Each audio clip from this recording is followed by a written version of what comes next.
Did not respond. I just continued studying Grandpa or the man in the chair, as if he was memorizing every wrinkle.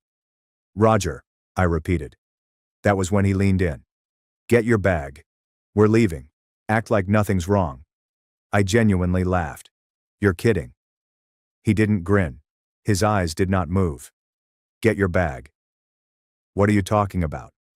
Smile. Walk inside. Pack now. I stared at him. Roger, what is this? We just got here. He gently turned his head, finally staring at me. Something is very, very wrong. That was not how he said it. He seemed so calm, as if this were a fact, like gravity. My hands got cold. I looked back at Grandpa. He had not moved. His hands lay on the armrests as props. Are you serious? I inquired. Roger didn't respond. He was already headed towards the home. I followed upstairs. I fumbled with the zipper of my overnight bag. My heart was thumping. My mouth was dry. I kept thinking, if he's wrong, this will be extremely embarrassing. If he's correct.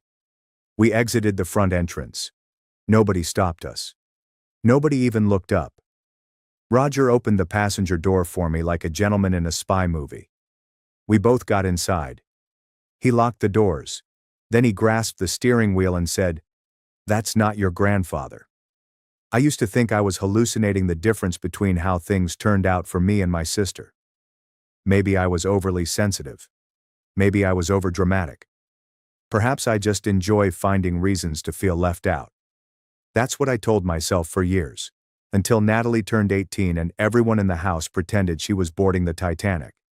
She was standing at the front door with her duffel bag and a full tuition scholarship, and her mother was crying like someone had died.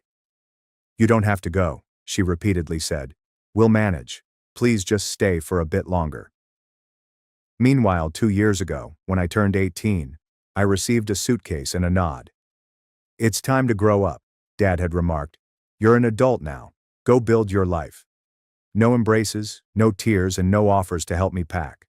I do not want to seem bitter. I really don't. I moved out, I went to college, I went on with things. But there's something about being hustled out the door as a nice guest while your sister begs to stay. That kind of sticks. The strange thing is that I didn't even have a choice concerning college. I knew I needed to depart. Not because anyone told me to, but because I needed a reason to quit. My parents didn't contribute anything.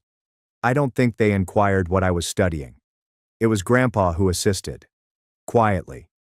He handed me money every few months, enough to cover rent, groceries, and the occasional breakdown. No fuss, no lectures. Just a folded check and a letter in his unsteady handwriting. "I hope this helps. I am proud of you." He did not owe me that, yet he did it nonetheless. I remember him from the beginning. I had Grandpa before I could form whole phrases. He'd pick me up and tell me stories in a voice that seemed to know all the mysteries. He created me wooden toys and taught me how to operate a hand plane while I was still wearing Velcro sneakers. He smelled like cedar and peppermint tea. Back then, it felt like he was mine and I was his favorite. Perhaps I was. However, life has a tendency to separate people. College transformed into a career. A job evolved into Roger. And then we found ourselves living in London. It was not a dramatic escape. It was opportunity, work, timing, and, to be honest, relief. Being far away made everything seem easier. It's easier not to notice how rarely my parents call. It's easier to assume the silence was due to time zones. It was easier not to experience the strange hollowness that usually accompanied any chat with Natalie. We stayed in touch, regardless of how friendly it appeared. Holiday emails and the occasional Zoom conversation. My last genuine conversation with Grandpa was over one of those video calls. He appeared older, but still sharp. He inquired about my work. I asked about his garden. He joked about squirrels stealing all of his tomatoes. That happened 3 years ago. After then, things became quieter. I'd asked to speak with Dad, but Mom would say he was asleep, not feeling well, or was too weary. She eventually stopped answering altogether. I told myself that it was normal. People age and withdraw. Perhaps it was difficult for him to speak. But something about it never seemed right. So I did not press.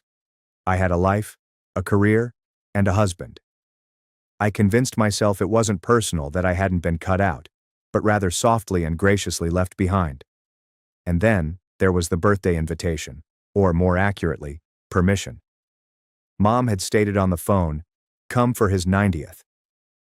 I didn't hesitate. I booked the flights that night. I assumed it meant something. I thought maybe this was the moment things changed, and I was welcomed back in. Instead, I strolled into a gathering where I knew no one, stood on unfamiliar turf, and understood that this location had stopped being mine, if it ever was. Mom, Dad, Natalie, and her husband all live here now. They'd accepted the house as a natural extension of their intimacy, their true family.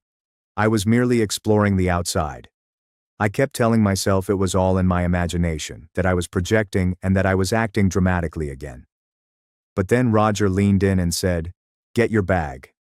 And everything felt real.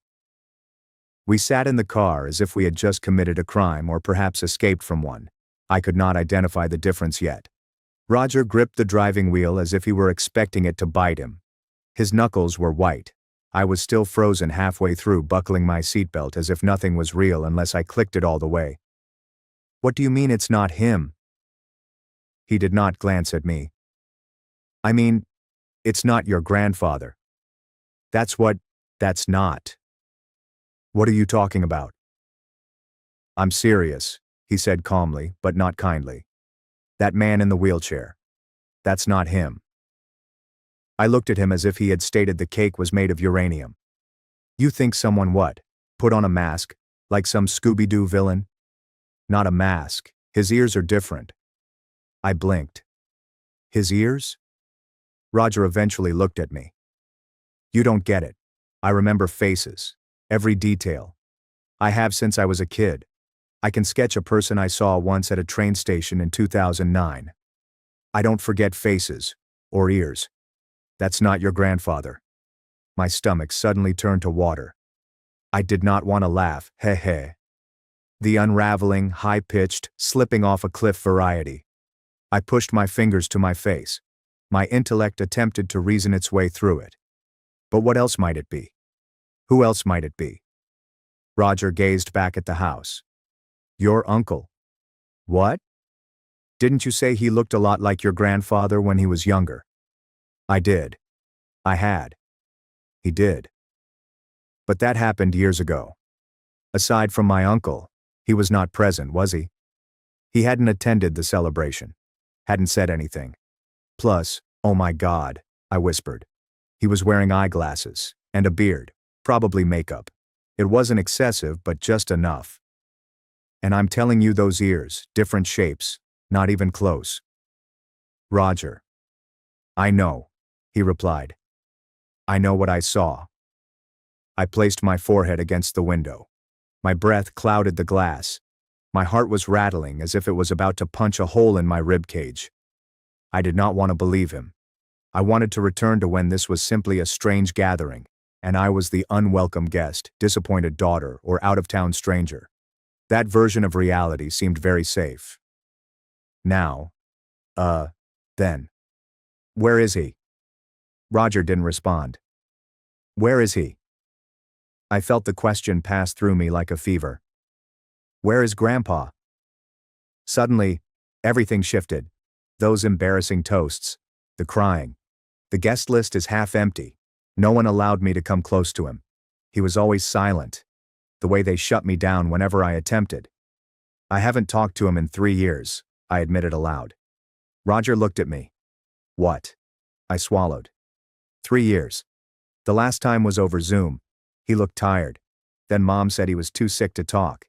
Every time I called, it was either he's resting or he had a rough night. I assumed I was simply being dramatic. But I wasn't sure whether I'd been shouting into a void the whole time. "Okay," Roger said. "I think you need to call someone." I stared at him. "You mean the police?" He nodded once. "If we're wrong, we're not." I did not move. I didn't breathe. I was envisioning Mom's expression when I departed. That tight little smile that did not reach her eyes. Her head shook slightly, like if I had unexpectedly entered my own existence. "I'm going to ruin everything," I said. "Sarah." Roger spoke softly. "You're not the one who did that." I went for my phone as if it